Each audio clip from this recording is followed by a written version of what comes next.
जय माताजी मित्रों। तो आज આપણે મંચુરિયન બનાવ્યા છે, તો ચાલો આપણે બનાવવાની રીત જાણીએ।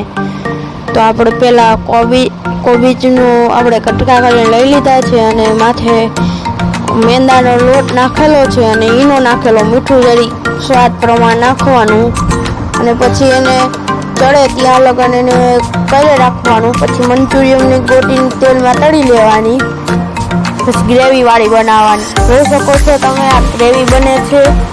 તો ગ્રેવીમાં આપણે હળદર, મીઠું અને બીજું ગરમ મસાલો નાખવાનો હોય છે, જીરું ને એવું, મરચું એવું બધું આપણે નાખીએ છીએ। પછી એના સોસ આવે એ નાખી લીધા આપણે। તો આ કાળો સોસ છે, હવે લાલ સોસ આવ્યો, તીખો ખાટો મીઠો હોય એવડો એ સોસ છે।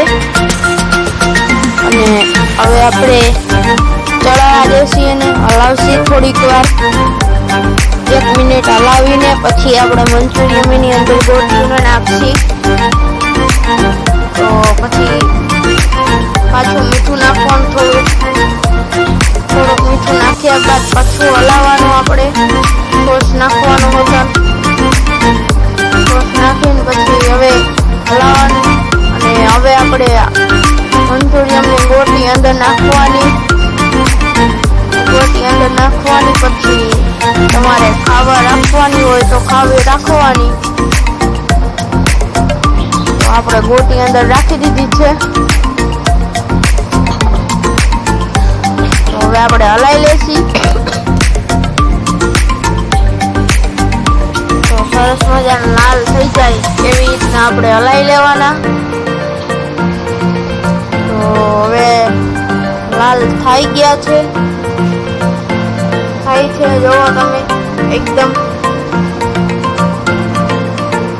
તીખા હોય એવા લાગે। અમને બહુ તીખું ભાવે એટલે અમે તીખું રાખેલું છે જરીક। અને હવે આ મંચુરિયન બની ગયા છે, જુઓ તમે કેટલા બધા છે।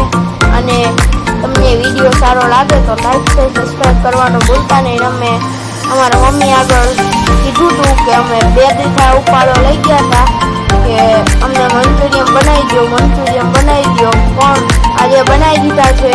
તો વિડીયો કેવો લાગ્યો એ કોમેન્ટમાં જરૂરથી જણાવજો, અને તમારે પણ બનાવવા હોય તો આ વિડીયોમાંથી જોઈ લેજો। તો ચાલો ગાઈસ, હવે આપણને બહુ સરસ લાગ્યા છે મંચુરિયન, જોઈ શકો છો તમે, તમને જોઈને મોઢામાં પાણી આવી ગયું હશે। તો ગાઈસ, અડધી તકેલી